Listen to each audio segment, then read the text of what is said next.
हरे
introduction में थे और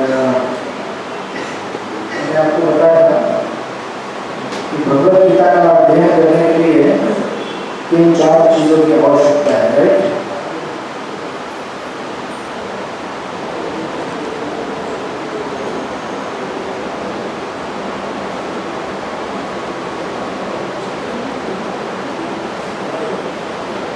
तो इंट्रोडक्शन में टोटल 10 पॉइंट है। उसमें से पहला पॉइंट हमने डिस्कस किया था, भगवद गीता समझने के लिए आवश्यक चीजें। उसमें पहली चीज थी उसको जैसा है वैसा स्वीकार करना, राइट। उसके बाद दूसरी चीज थी अर्जुन के जैसे हमारे अंदर गुण होने चाहिए, अर्जुन के समान, राइट। आप सब लोग भगवद गीता लेते हैं? पेंसिल? हरे कृष्ण।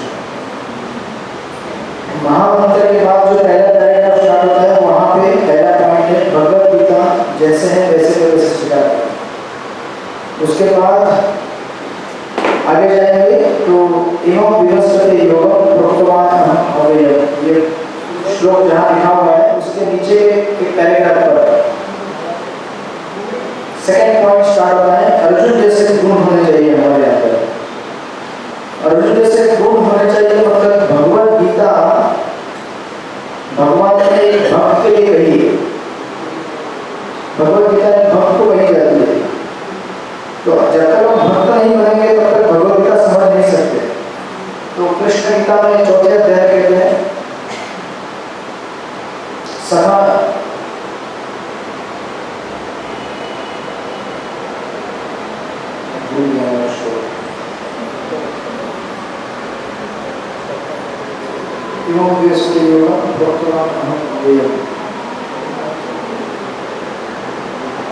इसलिए भगवान कहते हैं कि मैं मेरे भक्त और मेरे सखा, क्योंकि अर्जुन कौन थे? सखा थे, राइट। उसके लिए विशेष करके गीता ज्ञान करके कहते हैं।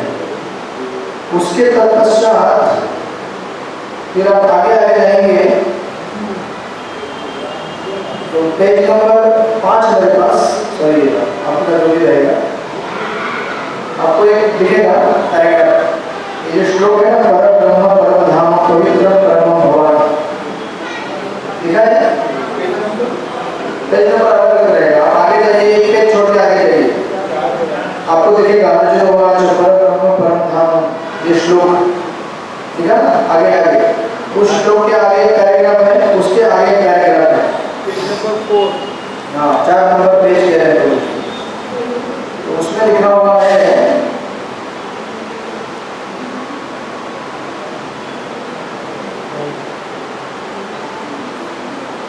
अतएव भगवद गीता को भक्ति भाव से ग्रहण करना चाहिए। वो पैराग्राफ स्टार्टिंग, अतएव भगवद गीता को भक्ति भाव से स्वीकार करें, राइट।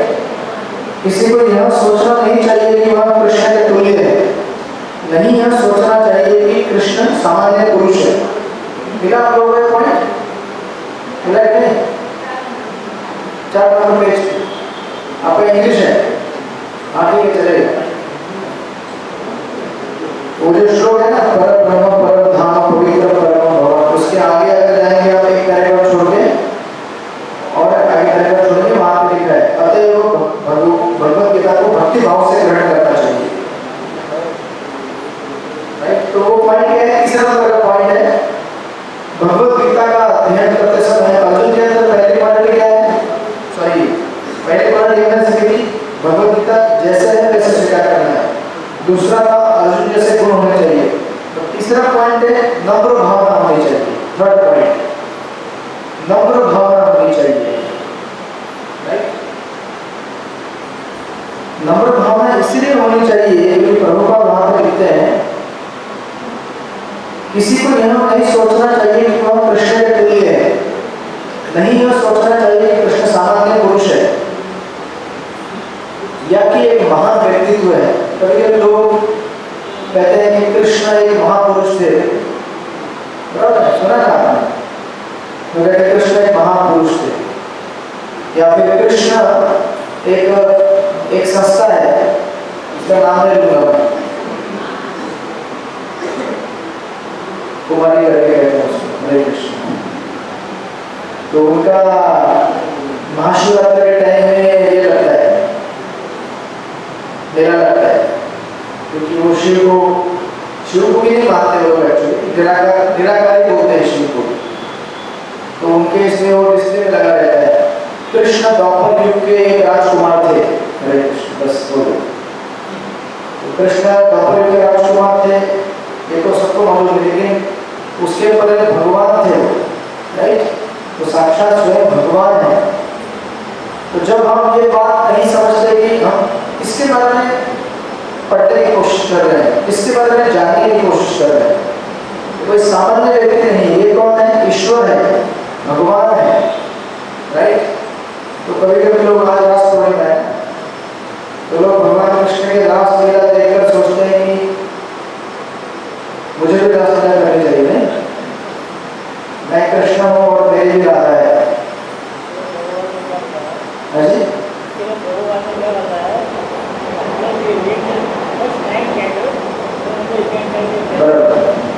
तो मुझे कह रहे हैं कि पहले भागवत के नमस्कार पढ़ने चाहिए, भागवत गीता के बाद आएगा।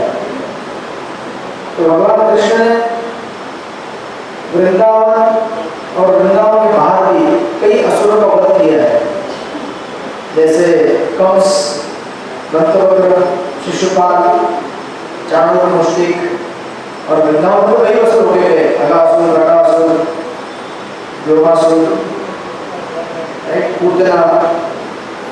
तो लोग क्या करते हैं, लोग भगवान के प्रपद कहते हैं कि हमें पहले भगवान की उन लीलाओं को सुनना चाहिए जिसमें भगवान ने असुरों का वध किया है, उसके बाद हमें भगवान के रासलीला के बारे में सुनना चाहिए। जबकि हम लोग पहले क्या करते हैं, पहले मक्खन मिश्री खिलाओ, रबड़ी, पहले दवा नहीं चाहिए। असुरों को जो मारा है कृष्ण ने, वो लीला दिखा दी है कि हम कैसे असुर हैं। पहले हमारे अंदर असुर को मारना चाहिए, असुर के मरने के बाद फिर कृष्ण की बाकी लीलाओं का आस्वादन किया जा सकता है, राइट? तो प्रभुपाद देव कहा करते थे कि कृष्ण को अगर आप इस तरह से नहीं सुनोगे और पढ़ोगे तो कृष्ण आपको सामान्य व्यक्ति लगेगा। जैसे राधा कृष्ण है, ऑल्टर में तो लगेगा गर्लफ्रेंड बॉयफ्रेंड है क्या? और एक गर्लफ्रेंड नहीं, 8 गर्लफ्रेंड, अरे 8 क्या, अनंत कोटि है, हम सब गर्लफ्रेंड ही है भगवान की। हमें प्रकृति कहा जाता है, एक ही पुरुष होता है और वो है कृष्ण भगवान, बाकी सब प्रकृति है। प्रकृति यानी कि जो सेवा के लिए बनी हुई है। घर में अगर पति पत्नी है तो पत्नी का कर्तव्य है पति की सेवा करे, और पति का कर्तव्य कभी सेवा नहीं दे, घर को मेंटेन करे, घर की देखभाल करे, धन कमा के लेके आए। आज उल्टा हो गया, आज पति घर में रहता है, पत्नी धन कमाने जाती है। कई घरों में ऐसा देखा जाता है, या कभी कभी पति पत्नी दोनों कमाने जाते हैं। ठीक है, कमाइए, कोई प्रॉब्लम नहीं है, लेकिन हमें अपने रोल्स भूलने नहीं चाहिए कि हम सेवा करने के लिए बने हैं। जिस प्रकार पत्नी सेवा के लिए बनी है, उसी प्रकार जीव ईश्वर की सेवा करने के निमित्त बने हुए हैं। और ऐसा है, हम कृष्ण की लीलाओं का जब आस्वादन करते हैं तो पहले ये जाने कि कृष्ण भगवान है। आप जिस गीता के बारे में सुन रहे हैं वो एक किसी तथाकथित मोटिवेशनल स्पीकर ने बोले नहीं है। वैसे इतिहास में सबसे पहला मोटिवेशनल स्पीच यही था, भगवद गीता। लेकिन कृष्ण कोई सामान्य व्यक्ति नहीं है जो मोटिवेशनल स्पीच दे रहे हैं, कृष्ण साक्षात ईश्वर है। इसलिए प्रभुपाद कहते हैं, अतएव भगवद गीता के कथनानुसार यह भगवद गीता को समझने का प्रयत्न करते हैं। अर्जुन के हरे कृष्ण, अर्जुन के कथन के अनुसार हमें सिद्धांत में कम से कम इतना तो स्वीकार कर लेना चाहिए कि श्री कृष्ण भगवान है, और उसी विनित भाव से हम भगवद गीता को समझ सकते हैं। तो गीता समझने के लिए ये सबसे मूल सिद्धांत और पॉइंट है कि हम किसी सांसारिक व्यक्ति से सुन नहीं रहे हैं, ईश्वर से सुन रहे हैं, तभी उसके शब्दों को कुछ मूल्य होता है। ऐसे इतिहास में हजारों लोग प्रवचन करके जा चुके हैं आज तक, भौतिकवादी लोग। तो हिटलर ने भी प्रवचन किया था, गांधी जी ने भी प्रवचन किया था, उनके प्रवचनों में और भगवान के प्रवचनों में कोई समानता नहीं, बराबर है। और उनके प्रवचन आज सब भूल गए, लेकिन कृष्ण का प्रवचन आज से 5000 साल पहले दिया गया था, अभी तक फ्रेश है और अभी तक लोग इससे प्रेरणा ले रहे हैं। और एक बार भी इसमें वो क्या बोलते हैं, आपको अमेंडमेंट बोलते हैं, क्या बोलते हैं, हाँ, मतलब संशोधन नहीं हुआ है। आपके संविधान में कितना संशोधन हुआ है? हर बार संशोधन होते रहता है। जैसे आपके मोबाइल में आजकल आप लोग ऐप लेते हैं, तो ऐप अपडेट होते रहता है, बराबर ना? आज से 20 साल पहले जब लॉन्च हुआ होगा स्मार्टफोन, या फिर उसके पहले कुछ छोटा छोटा मोबाइल आया होगा, कितना बदल हो गया। देखिए आजकल तो हर 10, 15, 20 दिन, 1-2 महीने में अपडेट होते रहता है सॉफ्टवेयर मोबाइल का। क्योंकि ये किसने बनाया हुआ है?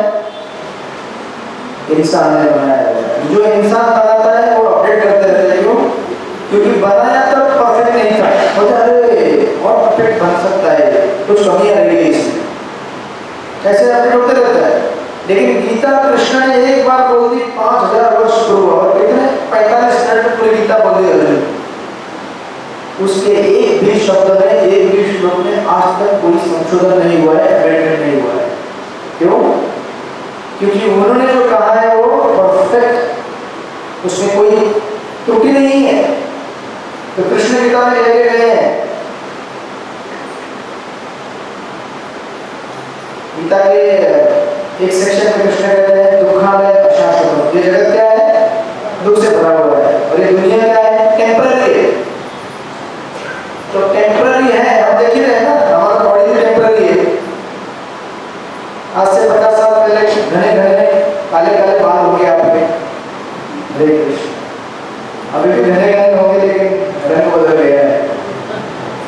पहले थोड़े सफेद, फिर ग्रे, अपना ब्राउनिश, धीरे धीरे वो मतलब पहले आप लोग पाउडर लगाते हो तो पाउडर पर चिपकता होगा है, अभी पाउडर चिपकता नहीं, गिर जाता है, क्योंकि त्वचा क्या हो गई है? मुरझा गई है, बराबर है। कंटिन्यूस चेंज होते रहता है हमारे शरीर में, इस संसार में।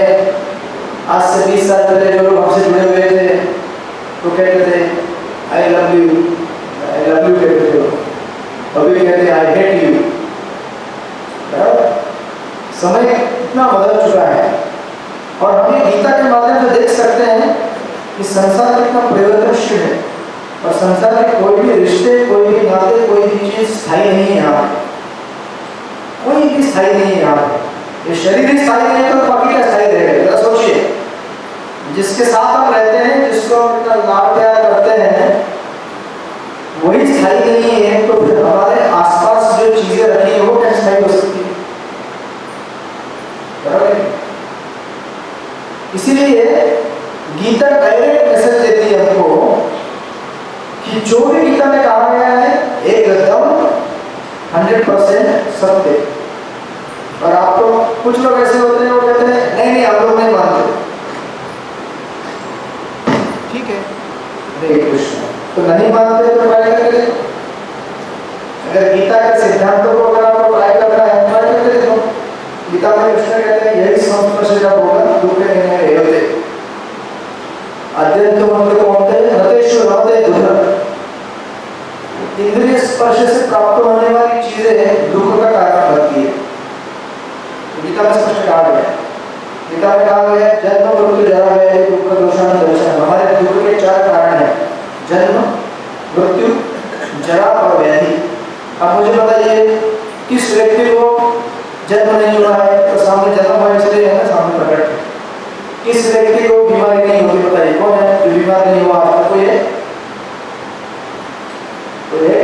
मैं कभी बीमार नहीं हुआ आज तक, ये है? अच्छा, कोई ऐसा है जो बूढ़ा नहीं हो रहा है? ज़्यादा तो बूढ़े लोग ही बड़े बूढ़े व्यक्ति आते हैं। लेकिन शास्त्र में कहा गया है कि बूढ़ा उम्र से नहीं होता है, जवान लोग हंसे नहीं। बूढ़ा कौन है? जो मौत के करीब है, उसे कहते हैं ना बूढ़ा। बूढ़ा मतलब कौन है? जनरल डेफिनेशन क्या है? मौत के करीब है बेचारा बूढ़ा। अरे भैया तुम भी बूढ़े हो, अभी जन्मा हुआ नवजात शिशु भी बूढ़ा है, क्योंकि मृत्यु किसका कब है किसी को मालूम नहीं। तो जवान लोग इस बात से खुश ना हो कि हम लोग तो बहुत जिए गए, बहुत टाइम है हमारे पास, कुछ टाइम नहीं है हमारे पास। हो सकता है बूढ़ा आदमी लोग जिए, जवान छोड़ दे चले। इसलिए गीता में जो तर्क दिए हैं, शास्त्र सिद्धांत दिए गए हैं, 100% परफेक्ट। और अगर कोई डायरेक्टली मानता है तो बुद्धिमान है, इस संसार के बहुत सागर को तर्क निकल जाए। जो नहीं मानेगा, जैसे कुछ लोग ऐसे होते हैं वो पिटने के बाद ही समझते हैं, समझे? पिटने के बाद मतलब समझे? फर्स्ट क्लास व्यक्ति सुन के समझ जाता है, सेकंड क्लास सुन के सोचता है जरा अनुभव कर लेना चाहिए, सही कह रहे नहीं कह रहे। तो ट्रैफिक पुलिस कहती है एक लाइन में चल रहे, बोलता है कुछ भी बोलता है, पागल है, ठीक है देखते हैं अभी। तो गाड़ी लेन से आउट ऑफ लेन जाके ट्रैफिक रूल तोड़ता है, क्या होता है? दंडे पिटता है, फिर बोलता है सही गाड़ी सही। ये सेकंड क्लास का व्यक्ति है। थर्ड क्लास ऐसा होता है जो सुनता है, पिटता है, फिर भी ना समझे वो कौन है? हरे कृष्ण। ना समझे वो अनाड़ी, अनाड़ी मतलब मूर्ख। और चौथी कैटेगरी होती है, सुनता है, पिटता है, समझता नहीं है, फिर पिटते रहता है, पिटते रहता है। तो अब हमें क्या बनना है, आप डिसाइड कीजिए। हम में से बहुत सारे लोग ऑलरेडी सेकंड क्लास कैटेगरी में जा चुके हैं, अभी धीरे धीरे फर्स्ट क्लास बनने की कोशिश कर रहे हैं, राइट? तो इसीलिए गीता में यहाँ प्रभुपाद जी कह रहे हैं कि भगवान कौन है? कृष्ण साक्षात भगवान है। आप उनको एक सामान्य व्यक्ति समझकर उनके सामने मत जाओ गीता समझने के लिए। He is not any ordinary personality, he is supreme personality। इसलिए प्रभुपाद कहते हैं जब तक कोई भगवत गीता का पाठ विनम्र भाव से नहीं करता, तब तक उसे समझ पाना अत्यंत कठिन है, क्योंकि यह एक महान रहस्य है। इसलिए देखिए,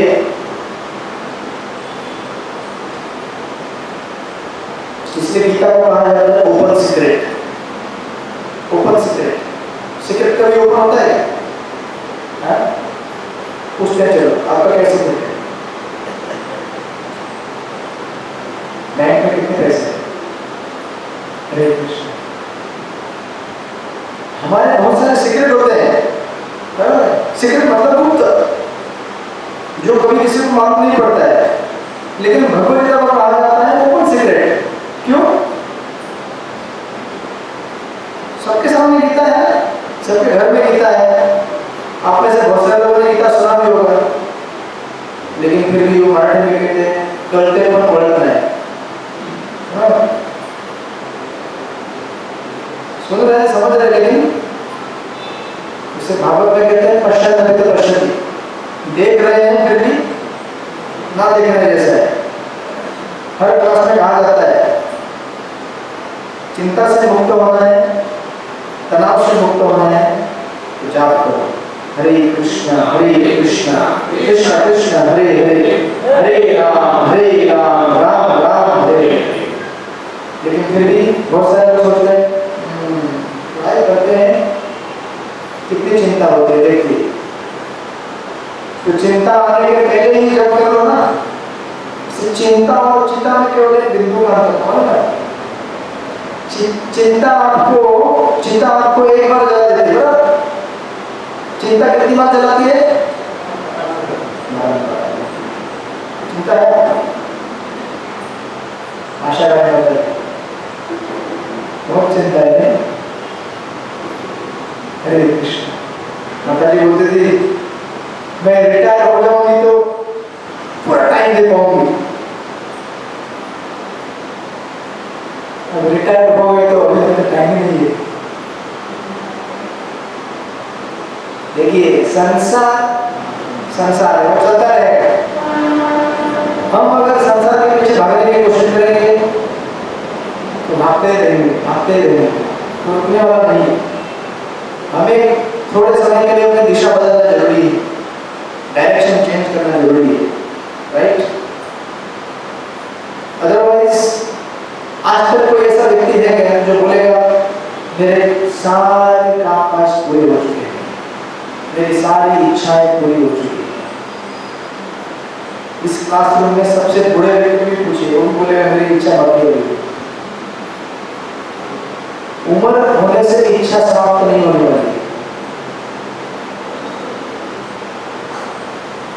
फिर आप बोलेंगे फिर उसका उपाय क्या है? इच्छा कब पूरी होगी, कब समाप्त होगी इच्छाएं? इच्छाएं कभी समाप्त नहीं होगी, क्योंकि आप शरीर से जुड़े हुए हैं लेकिन मन से जुड़े नहीं हुए। मन अभी भी फ्रेश नौजवान बच्चा है, अभी जैसे अभी जन्म लिया है, और वो ऐसी चीजें मांगता है जो आज से 70 साल पहले भोग चुके हैं।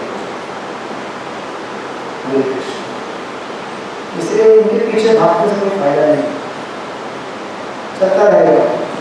आपको आपका डायरेक्शन चेंज करना पड़ेगा और भगवान से प्रार्थना करनी पड़ेगी, भैया दिशा चेंज करा दो, राइट? कार्तिक का महीना चल रहा है, आप लोग रोज घर में दीप दिखाइए, सुबह शाम। रोज दीप दिखाने से बोलेंगे क्या होगा? एक दीप दिखाने से बहुत कुछ होगा, क्योंकि आप दीप किसको दिखा रहे हैं? भगवान को दिखा रहे हैं, राइट? और भगवान, तो कुछ दिन पहले मुझे एक व्यक्ति ने फोन किया था, गीता क्लास में, वो बोले क्या भगवान हमारे पूर्व जन्मों के कर्मों को समाप्त कर सकते हैं क्या? मैं कहा क्यों नहीं कर सकते? अगर उनकी इच्छा है तो तत्क्षण खत्म कर सकते हैं। ईश्वर है ना, वो उनके अधीन सब कुछ है। उन्होंने कहा कि एक व्यक्ति है जवान, उसको कैंसर रिलैक्स हो, बोले इसको कैसे समझाऊं? तो हमें एक बात याद रखनी चाहिए, जो चीज हमारे कंट्रोल में नहीं है वो चीज किसके कंट्रोल में है? इसीलिए कभी भी ये नहीं सोचना चाहिए कि मैं तो कुछ कर नहीं सकता हूँ, मेरी परिस्थितियां खराब है, मेरे पास जब करने के लिए सुविधा नहीं है। ऐसे बहुत सारे कारण होते हैं।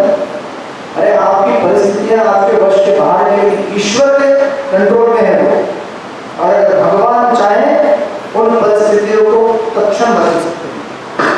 हरे कृष्ण, बदल सकते हैं, नहीं बदल सकते? जो आप नहीं कर सकते वो कर सकते हैं। तो ये हमें मालूम पड़ रहा है, तो फिर भी भजन क्यों नहीं करे भगवान? फिर भी भगवान का भजन क्यों नहीं करे? इसका मतलब अभी भी हमारी श्रद्धा इस संसार में है, विश्वास अभी भी इस दुनिया के ऊपर ये दुनिया ही मुझे कुछ करके देगी, कुछ नहीं करने वाली नहीं। तो गाना सुना, क्या लेके आया बंदे क्या लेके जाएगा? ये गाने ऐसे गाने लोग क्या करते हैं, कोई गुजर जाता तो मत बजाते हैं, किसी के गुजर जाने पे। ये गाने रोज सुनने चाहिए। हम लोग क्या ही लेके आए, क्या लेके आए? जन्म हुआ तो कुछ था क्या साथ में? एक दो सोने का अंगूठी पहन के आए, नहीं ना? ये आए इधर हमारे अपने पूर्व कर्मों के हिसाब से मिला, और जब यहाँ से जाएंगे तो इधर निकाल कर रखना पड़ेगा। एक छोटा सा 1 मिलीग्राम की चीज यहाँ से लेकर जा सकते, तो फिर क्या लेके जाएंगे? हमारा एक कर्म। कितना आपने भजन किया है, कितना धर्म कर्म किया है, कितना दान पुण्य किया है, वही साथ में जाएगा, बाकी कुछ भी नहीं जाने वाला। जब ये मालूम है कि कुछ नहीं जाने वाला, तो फिर उन चीजों के लिए इतना परिश्रम क्यों करें जो साथ में नहीं जाने वाला है? बुद्धिमानी होनी चाहिए ना थोड़ा। जिस चीज के लिए सुबह से लेकर रात तक संघर्ष कर रहे हैं उसमें से कुछ भी नहीं जाने वाला आपके साथ। तो फिर ऐसी चीजों के लिए इतना संघर्ष क्यों कर रहे हैं हम लोग? इसलिए शास्त्र में कहा गया है उतना ही जितना आवश्यक है। कितना रोटी खाते हैं हम लोग? 4 रोटी खाते हैं। कितना बड़ा जगह में सोते हैं? 8 फीट 6 फीट। कितना बड़ा घर चाहिए? कितना 4 फीट में रह सकते हैं? जरूरी नहीं है कि आपको दुनिया का सब कुछ मिलना चाहिए। मिलेगा तो क्या करेंगे आप? अगर ये हॉल दे दिया जाए आपको तो रात भर पूरे हॉल में ऐसे गोल गोल घूमते सोएंगे। बोले पूरा हॉल मेरा है, मैं थोड़ा उधर सोऊंगा, फिर 1 घंटे बाद इधर सोऊंगा, फिर इस तरह से पूरे हॉल में सोऊंगा। ऐसा तो नहीं होता है ना? ट्राई करना आप लोग। पता है किसी को दे देते भाड़े एक दिन हॉल सो के देखो। तो इतनी समझ तो हमें होनी चाहिए ना। जैसे प्रभुपाद जी कहते हैं अगर आप कोई आपके घर में गेस्ट आए, जो इस हॉल में कोई आएगा और हम उसको बोलेंगे सुनो आपके लिए ये 5 लाख रुपए, हरे कृष्ण हमारा बंधन देते 5 लाख। लेकिन शर्त क्या है? इस हॉल से बाहर निकलने के पहले वापस इधर छोड़ के जाना पड़ेगा। तो हमें से कितने लोग हैं उस 5 लाख को लेंगे? जैसे यहाँ से कोई बैंक में डालने का सुविधा नहीं है, आप दिमाग मत लगाइए नहीं मैं बैंक में डाल दूंगा तुरंत। या हॉल के अंदर दिया है इधर ही छोड़ के जाना पड़ेगा। कितने लोग लेंगे बताइए आप? अरे नहीं लेंगे आप लोग? सोचिए जरा, सोच लीजिए, सोच लीजिए। 5 लाख रुपये बहुत होता है। हमारे पूरे 100 साल का सत्संग प्रोग्राम चल जाएगा नहीं करेगा ना। तो मतलब विचार कीजिए उसका आनंद कितना है? केवल उसको अपने हाथ के स्पर्श करना और उतना आनंद है, उसके अलावा कोई आनंद नहीं है।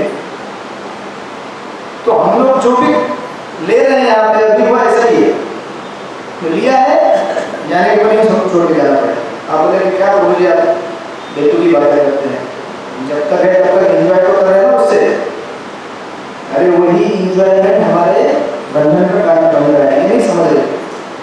मछली जब चारा डालते हैं ना मछली को भूख, तो पहले ऐसे जाती वहाँ पर थोड़ा पानी दिए और टेस्टी लगा, लेकिन मालूम है कि आगे काटा है, मालूम था उसको। ऐसा नहीं कि मालूम नहीं होता है, हमको भी मालूम होता है कि यहाँ पर जाल फंसा हुआ है। सांसारिक मोह जो है वो जाल है, एंजॉय करने जाते मालूम है कि फंस जाएगा। अभी आज का जमा रखने वाला अगर ज्यादा थोड़ा समय एक्स्ट्रा दे दिया कहीं जहाँ पर नहीं देना है, मालूम है कि आज का जमा लटक जाएगा। नहीं थोड़ा सा और मछली का सोचते थोड़ा और खा लेती है ना, वो कांटा मैं खाने वाली नहीं हूँ, मैं तो थोड़ा खाने आ जाऊंगी। लेकिन क्या होता है थोड़ा थोड़ा टेस्ट इतना लगता है कि फिर वो कांटा खा लेती है। अब तो क्या है तैयारी बाहर से जिसने कांटा लगा है खींच हो गया। तो हम लोग ऐसे हैं, सोचते हैं थोड़ा टीवी देख लूंगा ना क्या है। अरे भैया थोड़ा देखने जाओगे, थोड़ा थोड़ा करते करते कितना घंटा दिखता है बताइए आप? 8 घंटा 8 घंटा 8 घंटे में तो पूरा एक शिफ्ट होता है ड्यूटी का। ये जाल इस तरह से बनाया गया है, संसार का जाल भयानक। ये सब जितना भी सोशल मीडिया टेलीविजन ये ऐसे बनाए हैं कि आपको मतलब वो भवन में फंसा के नीचे लेके जाएंगे, तब तक आपको पता चलेगा होता है ना ऐसे, वही है ना ऐसे। इसीलिए जब आप भगवद गीता पढ़ते हैं आंखें खुल जाती है, अरे बाप रे। बस इसलिए शास्त्र रोज पढ़ने चाहिए, रोज श्रवण करना चाहिए, तो हमें स्मरण रहता है कि मैं कहाँ जा रहा हूँ, क्या हो रहा है मेरे साथ। रोज स्मरण नहीं, शास्त्र पढ़ेंगे नहीं तो पता नहीं चलता कि मैं कहाँ जा रहा हूँ, क्या हो रहा है मेरे साथ। इसलिए यहाँ पे कृष्ण कहते हैं, भगवान कह रहे हैं गीता पढ़ते समय ध्यान रखें कि हम किससे पढ़ रहे हैं गीता? भगवान से पढ़ रहे हैं। और वो जो कहते हैं परफेक्ट है, उसमें कोई त्रुटि नहीं है। कृष्ण ने गीता में जो कहा है वो 100% सत्य। ये हो गया तीसरा पॉइंट। उसके आगे नेक्स्ट पैराग्राफ में चौथा पॉइंट है, उसमें लिखा है फोर्थ पॉइंट इज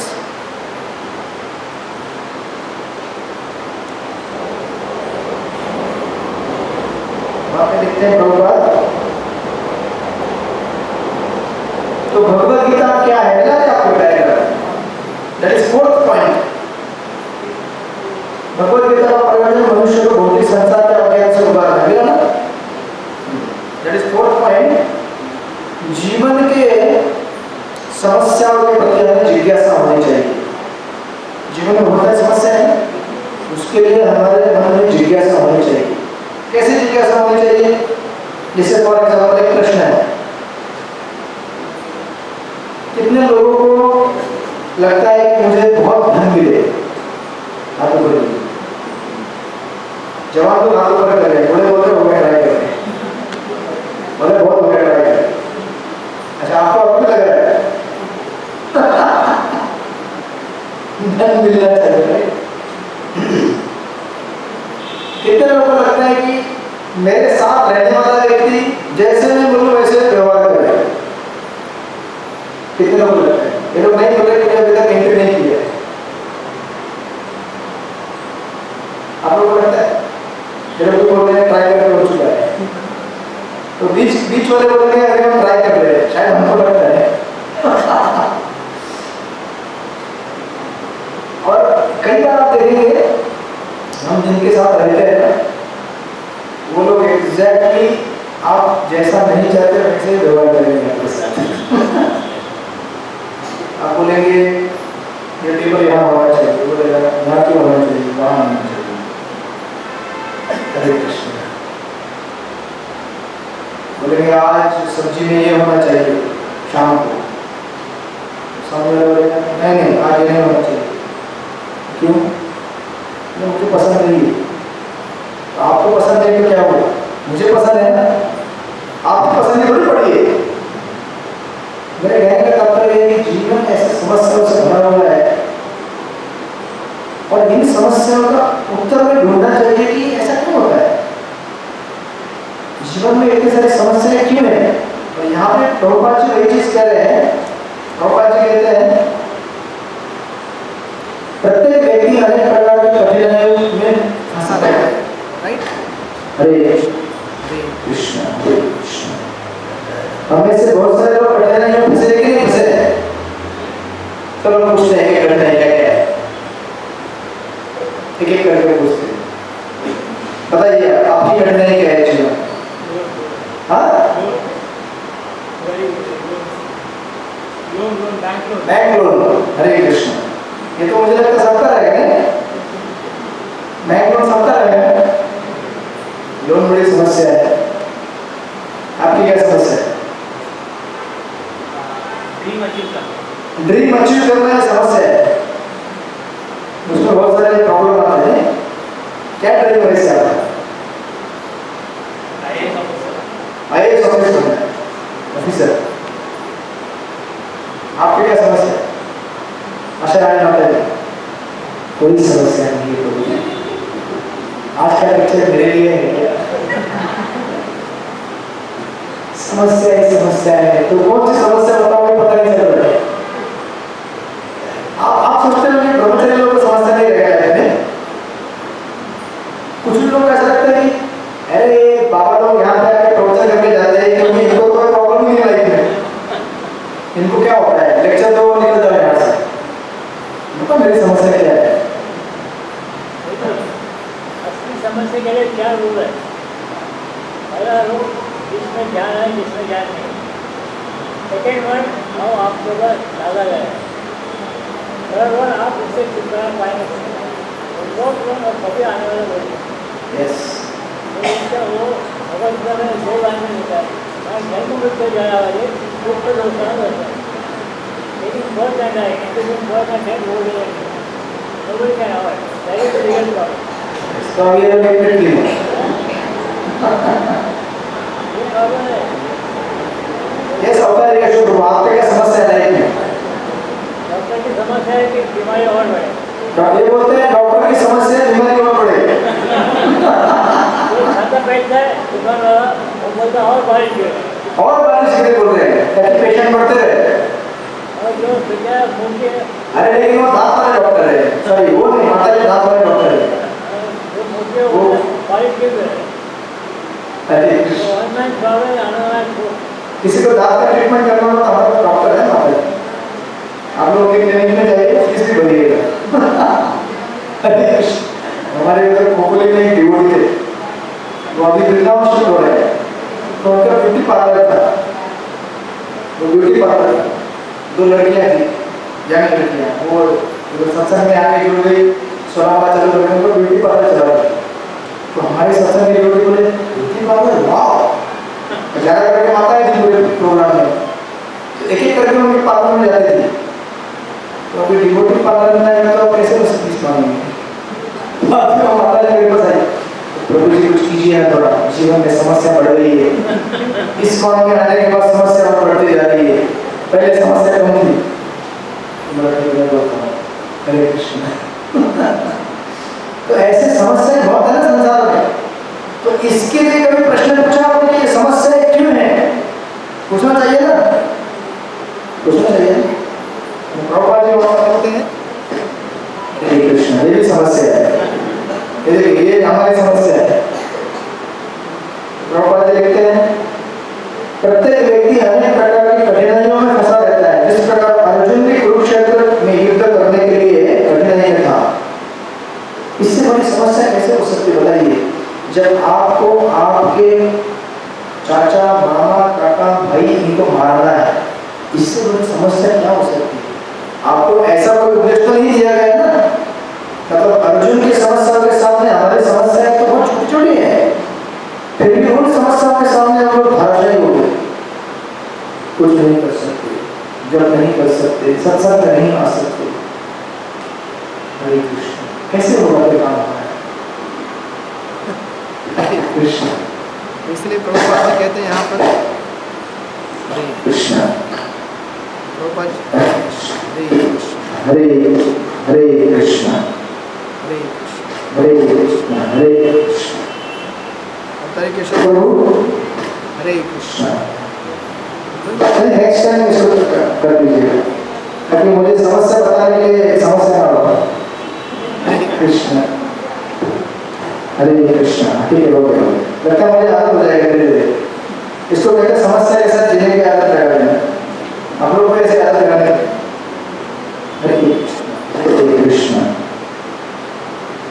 हरे कृष्ण। तो इसलिए प्रभुपाद जी कह रहे हैं हमारा हरे कृष्ण, हरे कृष्ण। ठीक है, ठीक है, हो गया। तो कह रहे हैं हमारा अस्तित्व ही अनस्तित्व के परिवेश में है।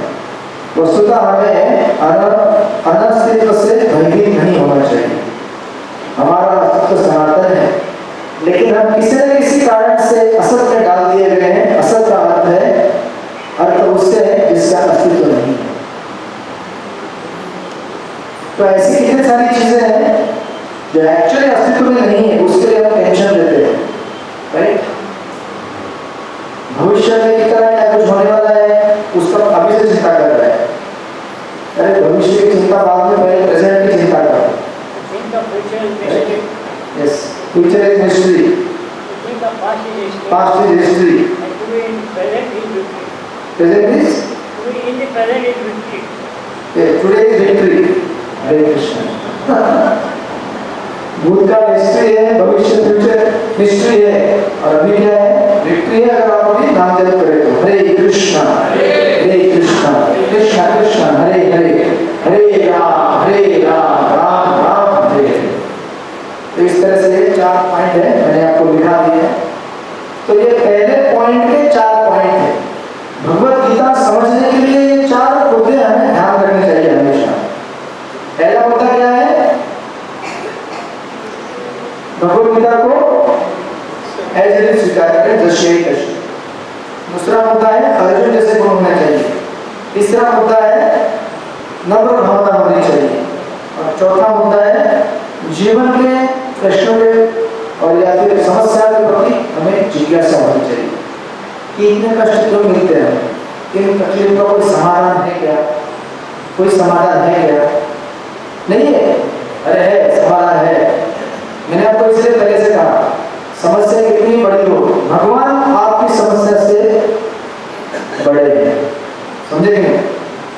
हम हो सकता है कमजोर हो, लेकिन भगवान हमसे कई गुना पावरफुल है, और अगर वो चाहे हमारी परिस्थितियों को चेंज कर सकते हैं एक झटके के अंदर। बशर्ते हमें भगवान में उतना विश्वास, श्रद्धा और भक्ति करना चाहिए। प्रहलाद महाराज की समस्या कितनी थी बताइए? उनके सामने तो हमारा कुछ भी नहीं है, उसके पिताजी उसको मृत्युदंड दे रहे थे। हमें तो ऐसा नहीं कोई कहा जाए ना मृत्युदंड, राइट? तो हमें कितना सुविधा मिला हुआ है एक्चुअली देखा जाए तो। इन सुविधाओं को लेकर हमें भगवद गीता, श्रीमद् भागवत शास्त्र का श्रवण करना चाहिए, गुरु साधु शास्त्र के संग में रहकर भगवान का भजन करना चाहिए, तब हमारी समस्याओं का धीरे धीरे निराकरण होगा इस तरह से। तो ये यहाँ पे भगवद गीता के पहले पॉइंट के 4 पॉइंट्स, ठीक है? ये 4 पॉइंट्स अगली बार जब आएंगे आपको रिवाइज करेंगे आपसे।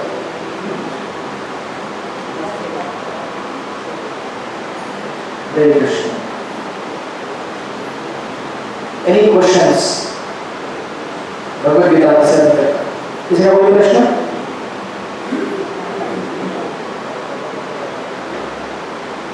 मुझे लगता है हम लोग एग्जाम भी लेंगे, और एग्जाम में जो टॉप करेगा उसके लिए स्पेशल बख्शीश मेरी तरफ से।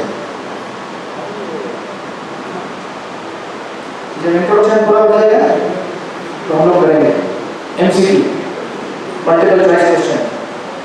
ये अच्छा लग रहा है, कोई भी तुक्का मार लो, नंबर लग गया तो इस तरह से, ठीक है? तो घड़ी चाहिए, घड़ी है समाट हो गया 8:50। तो हम लोग एक अंश रामायण का 15 मिनट करेंगे, उसके बाद दामोदर अष्टमी के बारे में कुछ कहूँगा, फिर हम लोग दीपदान करेंगे आज जब करने के बाद दीपदान भगवान। तो रामायण के प्रसंग में है जहाँ पर हम लोग के रास्ते हैं, दशरथ महाराज ने ये सारी प्रजा के सामने अनाउंसमेंट कर दिया था कि हम क्या करेंगे, भगवान राम को राजा बनाएंगे, राइट?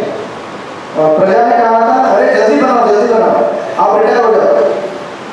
दशरथ महाराज को टेंशन आ गया था, बोले बाप रे, लोग इतने साल से मेरा इंतजार कर रहे थे कि मैं कब गद्दी छोड़ दूंगा, राइट? तो प्रजा बोली नहीं प्रभु ऐसा नहीं है, एक्चुअली क्या है कि प्रॉब्लम ये है कि राम इतने क्वालिफाइड है, आप भी क्वालिफाइड है, लेकिन राम इतने क्वालिफाइड है कि क्या कहें कि हम राम को इतना चाहते हैं कि आपको भी चाहते हैं, राइट? तो ऐसा प्रसंग चल रहा था और हमने देखा था कि किस प्रकार दशरथ महाराज अपनी प्रजा को समझा रहे थे कि मेरा समय हो गया है भजन करने का, भजन और भोजन। जीवन भर कर हम लोग क्या करते रहते हैं, भोजन, लेकिन भजन के लिए स्पेशल टाइम निकालना चाहिए। निकालते हैं आपको भजन? कितने लोग जब कर रहे हैं हाथ ऊपर कीजिए। आप लोग मेंटर मीटिंग में अटेंड करते हैं? मेंटर मीटिंग हो रहा है नहीं हो रहा है? हो रहा है ना, रेगुलर मेंटर मीटिंग। कितने लोग अभी भी मेंटर मीटिंग में नहीं है, मतलब मेंटर नहीं है आप? सॉरी मेंटी, आप मेंटी नहीं करें, मेंटी मतलब मेंटी नहीं है, मराठी वाला मेंटी नहीं, मेंटी मतलब कितने लोग शिष्य नहीं बने हुए? अरे आप लोगों को तो रहेगा ना, नहीं आप मेंटर, चैंटिंग मीटिंग करते, सोना करते, मेंटर नहीं है। हरे कृष्णा। तो आज क्लास होने के बाद जिन लोगों को मेंटर चाहिए वो लोग यहाँ पे आइएगा, जब पैसा लगेगा उनको मिला देगा मेंटर, ठीक है? मेंटर होना जरूरी है। मेंटर मतलब मार्गदर्शक, उसके बगैर आपको पता नहीं चलेगा कितना जब कैसे कब कहाँ करना है, कितना मतलब 16 वाला पक्का करना है। हरे कृष्ण। आप ये बात बोलिए कि है अच्छा है, कितना मतलब हो सकता है रिवाइज कर भी मिल जाए। तो दशरथ महाराज कह रहे थे भजन का समय हो गया है, और दशरथ महाराज ये कह रहे थे एक्चुअली किसी भी राजा को, राजा के 3 गुण होते हैं। राजा लीडर कोई भी व्यक्ति, एक शासक, उसके 3 क्वालिटी होना चाहिए। पहली क्वालिटी होती है टैलेंट, दिमाग चाहिए ना रूल करने के लिए। क्या चीज़ है, कहाँ पे कैसे करने का उसको सिस्टम में होना चाहिए जानकारी। उसको कहते हैं टैलेंट।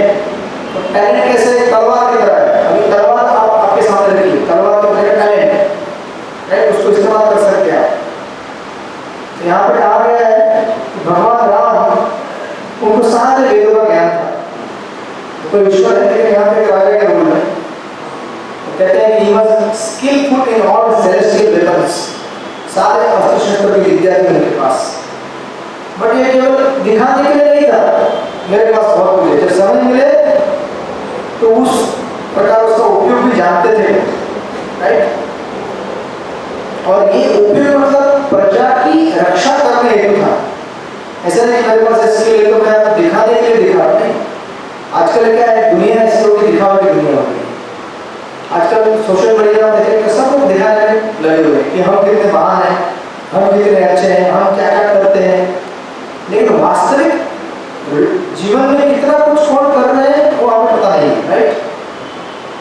ये पहली चीज है कि भगवान राम एक्सेलेंट है सारे अस्त्र शस्त्र विद्या में, मैनेजमेंट में और पब्लिक एडमिनिस्ट्रेशन में। ये तो हो गया पहला चीज। लेकिन कभी भी एक लीडर केवल टैलेंट के बल पर लोगों के ऊपर शासन नहीं कर सकता या राज्य नहीं चला सकता। इसके लिए उसके पास दूसरी क्वालिटी होनी चाहिए, वो है एटीट्यूड। एटीट्यूड मतलब जानते हैं? एटीट्यूड इसको हिंदी में क्या बोलते हैं एटीट्यूड को? हाँ जी, रवैया। रवा नहीं है, रवैया। ये शुद्ध हिंदी बोलते हैं लोग। मनोभाव, जैसे कि हिंदी में मनोभाव, कि हमारा भाव क्या क्या होता है। देखिए, जिसके पास बहुत सारी विद्या है, टैलेंट है, उसको कभी कभी गर्व हो जाता है। गर्व नहीं होना चाहिए। यहाँ पे कहा है भगवान राम के बारे में कि उनके पास टैलेंट था, लेकिन अभी कोई अगर समझो राजा बन जाए, उसका लगता है राजा है, चलो यहाँ पे जाओ, पूछा करो, यहाँ पे ले जाओ, ये करो। एक अपने आप में आ जाता है, राजा हो कोई भी हो, जो किसी एक पद पे स्थित हो जाता है, उसके मन में अहम भाव आ जाता है। लेकिन राम ऐसा नहीं थे। आप देखेंगे अयोध्या की हिस्ट्री में पूरा राम अपने राज्य का दौरा करते थे वेश बदल कर, और प्रजा का सुख दुख देखते थे कि सब कुछ प्रजा दुखी है या सुखी है, कैसे प्रजा की समस्याएं क्या है। आज का राजा करता है सब, मोदी जी की बात अलग छोड़ दीजिए, बाकी राजा तो करते हैं कैसे। किसी को कुछ पता नहीं है। मैं अभी इलेक्शन हो गया, जीत गया, मुझे क्या करना है? मुझे अपने महल में रहना है और लोगों से टैक्स इकट्ठा करना है। समझे कि नहीं? आज तक भारत के 70 साल के इतिहास में तो हुआ है। इसीलिए लोग हमें राम जैसा राजा चाहिए। क्यों? क्योंकि वो अपने लिए नहीं जीता है, वो किसके लिए जीता है? प्रजा के लिए जीता है। हमें ऐसा राजा चाहिए जो हमारे लिए जिए। अब आजकल क्या हो गया कि ठीक है, अभी आपको टैक्स देने दीजिए, थोड़ा तो हमें दीजिए कुछ वापस रिटर्न में, थोड़ा भी क्यों, सब मेरा है। तो राम ऐसा नहीं थे, उनके मन में लोगों के लिए दीन भाव था। इसलिए राज्य का दौरा करना, राज्य में दुखी और जो त्रस्त लोग हैं उनको पर्सनली जाके मदद करना, ये उनका एटीट्यूड था। ये कौन कर सकता है? जिसके मन में कभी भी अहम भाव नहीं है, मैं राजा हूँ, मैं यहाँ जमीन पर नहीं बैठ सकता, मैं केवल गद्दी लगाए वहीं बैठ सकता हूँ। तो ऐसा नहीं होता है। आप ऐसे लोगों को इंस्पायर नहीं कर सकते। लोग प्रेरणा कैसे देते हैं? आपके व्यवहार से देते हैं। आप ये सोचिए कि मैंने कुछ यहाँ कुछ करके मैंने पोस्ट हासिल कर लिया तो मैं अभी ये राज्य या फिर संस्था चला, ऐसा नहीं होता है। लोगों को प्रेरणा मिलती है जब आप उनके साथ रहें, उनके साथ चले। ऐसे मैं इधर हूँ और आप उधर हैं। तो ये दूसरी चीज हो गई, दैट इज एटीट्यूड। तो कहता है एटीट्यूड मत दिखाओ ज्यादा। अभी समझ में है ना? नखरा मत दिखाओ ज्यादा। ऐसा नहीं चलता है। आप कोई भी हो, आखिर हम भी, हमारा शरीर में जो है हाड़ मांस मिट्टी से बना हुआ है ना, सामने वाले का शरीर उससे बना हुआ है। हम क्या हमारा सोने चांदी से बना हुआ है, नहीं ना? तो हमें भूलना नहीं चाहिए कि कुछ समय के लिए हमें कुछ सेवाएं प्रदान करने के लिए एक पर्टिकुलर पोस्ट पोजीशन दिखता है, उसका ये नहीं कि मैं सबसे बड़ा हो गया। दूसरी चीज, तीसरी चीज, ये दो होने के बाद भी और एक चीज चाहिए। एक तो पहला हो गया टैलेंट, टैलेंट होना चाहिए ना, दूसरा एटीट्यूड होना चाहिए, अच्छा नंबर वन होना चाहिए, तीसरा कैरेक्टर। कैरेक्टर अगर नहीं है तो आप ज्यादा देर तक शासन नहीं कर पाओगे। मतलब आपको क्योंकि एग्जाम्पल चाहिए ना अच्छा। जैसे एक बहुत साल पहले अमेरिका के प्रेसिडेंट होके गए थे, आपको पता है, बिल क्लिंटन, और आपके उन्होंने बहुत अच्छे चर्चे सुने होंगे, बॉलीवुड की मूवी के गाने सुने होंगे।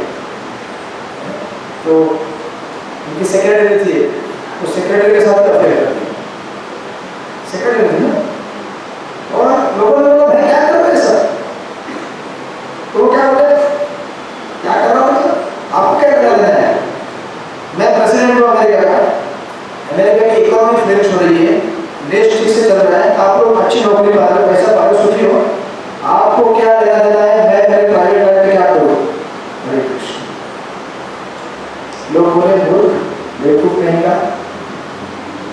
जब राजा अगर ऐसी हरकत करे तो प्रजा कौन सा उदाहरण देगा आदर्श। तो उसके विपरीत देखिए भगवान राम एक पत्नी व्रत, एक बात बोल दिया ये मेरी पत्नी है, खत्म, अभी कहीं और देखना नहीं है, कहीं और सोचना नहीं है। इसीलिए एक्चुअली आपने देखा था जब राम का विवाह, राम ने जब वचन लिया तो मैं एक पत्नी व्रत देता हूँ, अयोध्या के बहुत सारे जितने भी माता है खुश हो गए। और आज के बाद हमारा पति बोल नहीं सकता कि मैं एक से ज्यादा पत्नी करूंगा, तो मेरे घर में सौतन रहेगी नहीं, मैं अकेले करूंगी। अरे आपको पता नहीं चलेगा, जिनके घर में चार चार बीवियां रहती है ना, उसका मतलब डिफरेंट टाइम, बहुत झगड़े होते हैं सौतन के। हरे कृष्णा, ये आपको अनुभव नहीं लेना चाहिए, मिलेगा बहुत कॉम्पिटिशन चलता है। अरे वो छोड़ दीजिए, घर में अगर दो समझो दो अगर बहू है, दो भाई है, उनकी दो बहू है, नहीं चलता है। हरे कृष्ण, घर याद आता है। तो ये राजा जो थे, तो लोग बोले कि ऐसे नहीं चलता है। What you do in your private life has nothing to do with the public, but आपका आदर्श को लेकर चलेंगे ना। और बहुत लंबा वो चला था कोर्ट केस, उस केस को प्रूव करने के लिए मैं कैसे सही हूँ, इनकी तरफ से और दूसरी पार्टी की तरफ से $1 मिलियन खर्च हुए, $1 मिलियन, कि मैं कैसे सही हूँ, मैं गलत हूँ।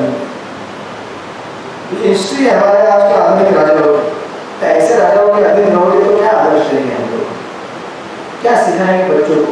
इसलिए देखिए वेस्टर्न वर्ल्ड में, अमेरिका में 1960 से लेकर अभी तक 95% डाइवोर्स रेट स्काई रॉकेटेड। एक किसी व्यक्ति को पूछेंगे उसकी कितनी पत्नी है, 8-9 पत्नी है, मतलब एक गई, एक ली 6 महीना हो गया छोड़ दी, दूसरी 8 महीना हो गया छोड़ दी। कहाँ से है, जब हमारा राजा ही ऐसा है तो फिर प्रजा बोलेगी, ये तो हमारा नॉर्मल बोलेगी ना। हमारे देश में देखिए अभी भी भारत में इतनी स्थिरता क्यों है,